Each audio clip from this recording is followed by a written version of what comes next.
33%, c'est le chiffre qui représente notre chiffre d'affaires par le marketing emailing. Comment on fait? Quels sont nos secrets? Je vous révèle tout de suite.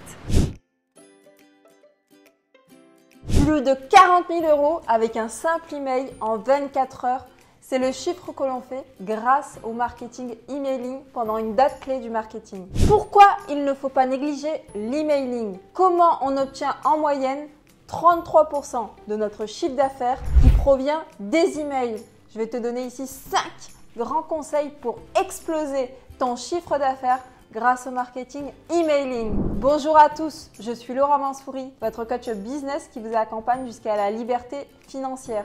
Avant de commencer, si ce n'est pas déjà fait, clique sur le bouton rouge pour t'abonner à notre chaîne YouTube et rejoins-nous sur le groupe Facebook. Et si tu te lances, il y a une vraie communauté de personnes comme toi qui en ont marre de leur quotidien et veulent se lancer. On y parle de tous les sujets et astuces pour te libérer financièrement. On va parler du coup comment on fait Aurélien et moi pour obtenir un très bon retour sur une stratégie emailing. C'est quelque chose qui est souvent négligé par les e-commerçants et qui a une force énorme et qu'il ne faut surtout pas négliger. Donc déjà, premier conseil, il faut écrire des emails qui plaisent aux clients. C'est super important. Des emails par exemple sous forme de lettres, en format texte, en parlant par exemple de la vie d'entreprise, des futurs projets de la marque, en présentant une ou des personnes de son équipe, justement pour donner de la vie, pour que les gens soient également divertis en lisant ton email. C'est super important pour qu'ils puissent justement être contents quand tu reçois ton email et tu vas pouvoir lui envoyer régulièrement des emails et tes lecteurs ne mettront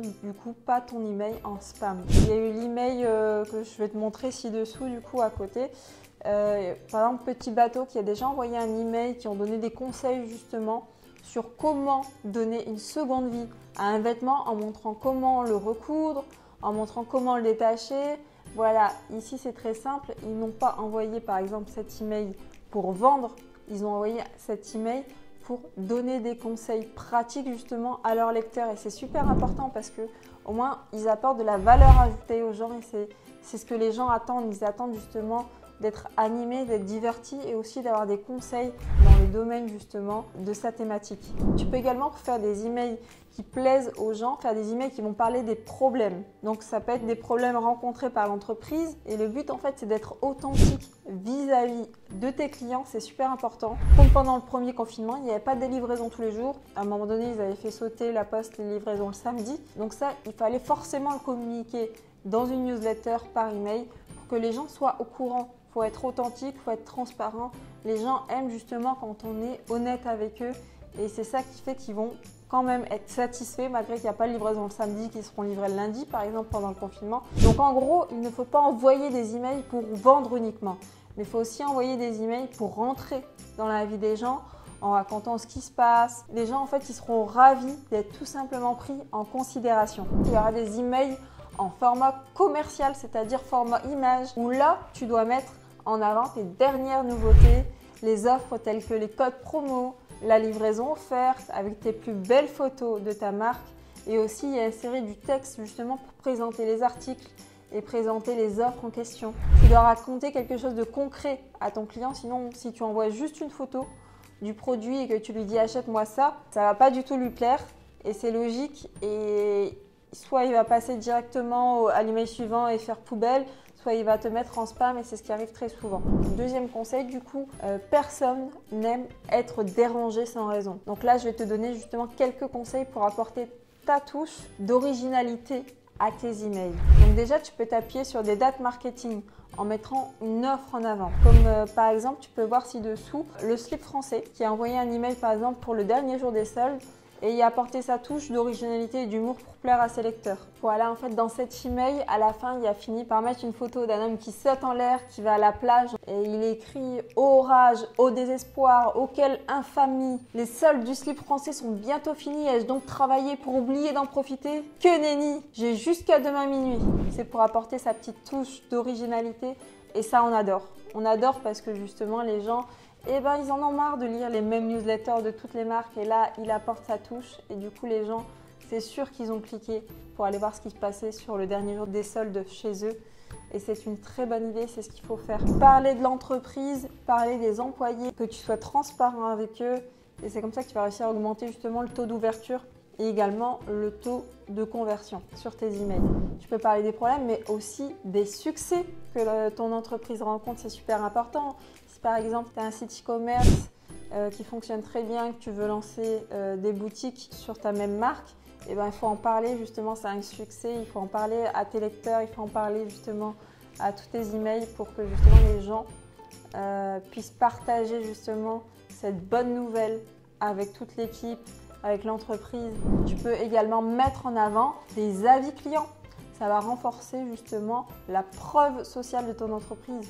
Si tu as des photos, si tu as des avis de tes clients qui mettent en avant le délai de livraison, la qualité des produits, comment ça leur va, si c'est un vêtement et que ça leur va très bien, qu'ils prennent une photo, il faut le mettre en avant justement pour que les gens se rendent compte que c'est pas la première personne qui achète sur le site, il y en a eu beaucoup avant et en plus ils sont ravis de leurs achats sur ton site, donc il faut en mettre. Alors pour apporter ta touche d'originalité, tu peux également mettre en avant dans des newsletters la storytelling de ton entreprise. C'est un point qui est bon, mais attention à la rédaction parce qu'il faut que ce soit agréable, amusant à lire pour ton interlocuteur. Il faut des anecdotes, il faut vraiment que ça soit quelque chose de sympa. J'ai un petit exemple, l'application justement de paiement en ligne Lydia. Donc Lydia, c'est une application qui permet de rembourser ses amis en passant simplement par leur numéro de téléphone. J'avais envoyé une newsletter pour parler un peu de leur entreprise, etc. Et du coup, à la fin de cette newsletter, il y a quelque chose qui m'a frappé, c'est que par exemple, ils avaient mis « Mais à propos, est-ce que Mark Zuckerberg a vraiment Lydia ?» Seuls ceux qui ont son 07 dans leur carnet d'adresse vont le découvrir. Donc c'est sympa, ça fait preuve un peu de fraîcheur, un petit humour justement, parce qu'il se pose la question si Mark Zuckerberg, le PDG de Facebook, il a Lydia. Et en fait, pour le savoir, voilà, comme ça passe par le numéro de téléphone, ils ont mis une petite touche d'humour, un petit peu de fraîcheur. Et voilà, ils ont écrit quelque chose de simple dans la newsletter. Et ils ont fini par une phrase avec une touche d'humour. Comme ça, le lecteur a l'impression de s'être amusé en lisant la newsletter. Et ça apporte une différence par rapport aux autres newsletters où c'est trop formel, où les gens s'ennuient. Troisième conseil, donc il faut parfois contrer les clients qui ne veulent pas acheter. Alors là, je vais t'expliquer pourquoi. Pour plein de raisons, de temps en temps, il ne faut pas hésiter à contrer un client qui ne veut pas acheter pour X raisons. Je vais prendre une raison, par exemple, un client qui t'envoie un email en disant suite à la réception d'une newsletter, oui, je ne vais pas acheter parce que là, les frais de port, ils sont trop chers, ça ne m'intéresse pas, je n'ai pas les moyens, je n'ai pas le budget. Donc là, ce que tu peux faire justement, tu peux opter pour une livraison offerte une fois de temps en temps et puis en faire un email justement pour communiquer aux gens et tu peux répondre à ton client pour qui les frais de port est un frein pour commander sur ton site, que la livraison est offerte pendant 72 heures pour tel événement. Donc cette personne-là, du coup, elle n'a plus d'excuses pour commander et tu l'as contré. Quatrième conseil. Donc là, on va voir ce qui est super important, c'est la base, c'est le flow d'email automatique. Le premier flow automatique d'email, c'est la série d'emails de bienvenue. C'est-à-dire quand ils s'inscrivent à la newsletter sur ton site, tu peux faire un flow d'email, par exemple de 3 emails et puis mettre le premier email, un email de bienvenue en leur donnant un code promo, par exemple moins 10%, ou welcome 10 ou bienvenue 10. Voilà, ensuite un troisième email, voilà, s'ils n'ont pas encore commandé, quels ont été les freins, leur poser des questions. Et le troisième email, par exemple, c'est leur donner par exemple une livraison offerte en plus. Ça va faire en sorte d'avoir un meilleur taux de conversion sur ton site. Et dans cette série d'emails de bienvenue, tu peux également parler des valeurs de ta marque, c'est super important. Par exemple, de parler de la qualité de tes produits, d'où ils viennent, ou parler justement de ton histoire d'entreprise.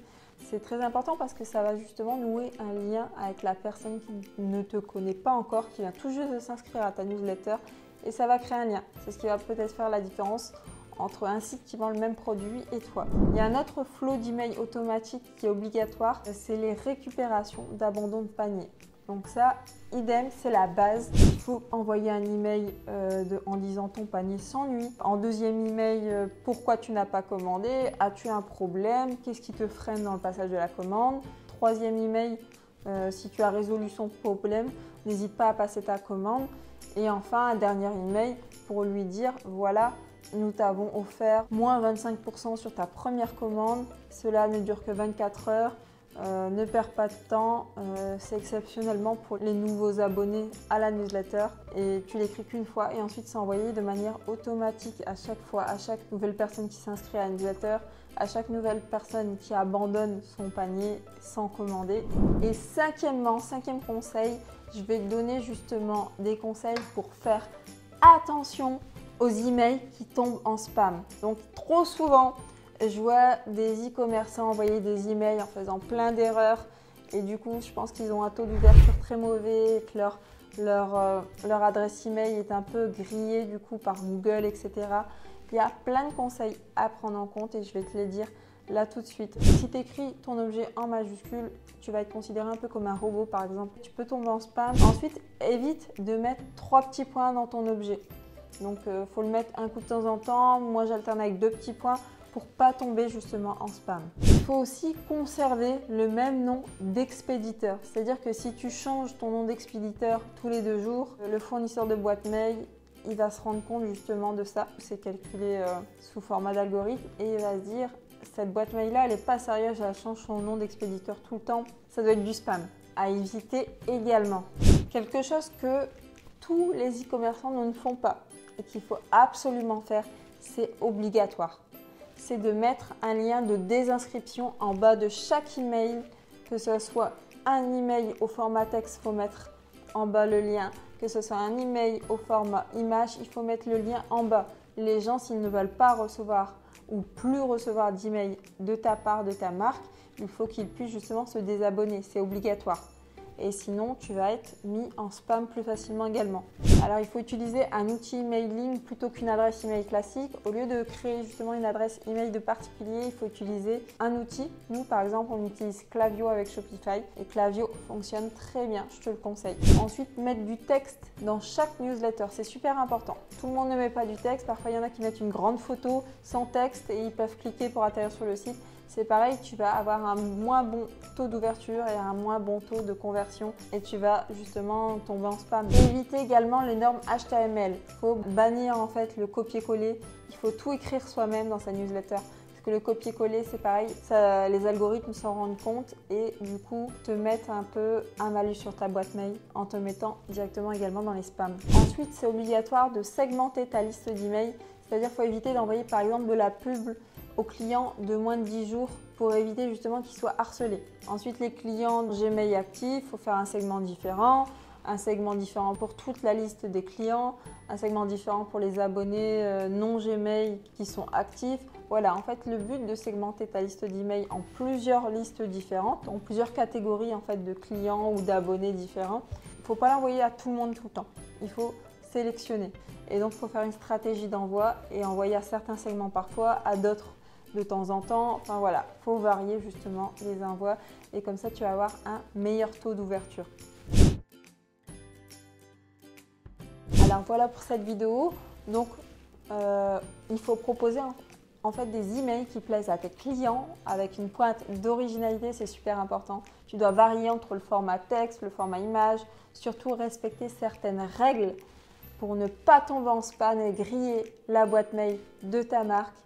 Concernant la fréquence d'envoi des newsletters, je te conseille d'en envoyer 1 à 3 newsletters par semaine en fonction de ta thématique, de ta niche, de la relation que tu as avec tes clients et de ton calendrier marketing également. Parce que si on est en période de Noël ou Black Friday, il faudra plus en envoyer 3 par semaine que 1 par semaine par exemple. Une petite astuce supplémentaire avant de vous laisser. Donc pour avoir des idées, tu peux également t'abonner aux newsletters de tes concurrents et même d'autres marques en fait pour t'inspirer. Mais pas copier, je précise bien, et c'est super important. Alors si ce n'est pas déjà fait, abonne-toi à notre chaîne YouTube en cliquant sur le bouton rouge s'abonner ci-dessous. Si tu as aimé la vidéo, laisse-moi un like et écris-moi en commentaire justement qu'est-ce que tu penses du marketing emailing. Est-ce que tu en fais déjà? Est-ce que tu as déjà créé tes flows d'email automatiques? Écris-moi tout en commentaire, du coup on lit tout avec Aurélien et on répond nous-mêmes. Si tu veux obtenir toi aussi 33% du chiffre d'affaires uniquement avec les emails toi aussi, alors clique sur le lien dans la description ci-dessous et tu auras accès à une formation 100% gratuite ou bien tu peux également réserver ton coaching gratuit avec Aurélien ou moi-même pour échanger directement avec nous de vive voix. Et toi, et si tu te lançais? Et toi, et si tu te lançais?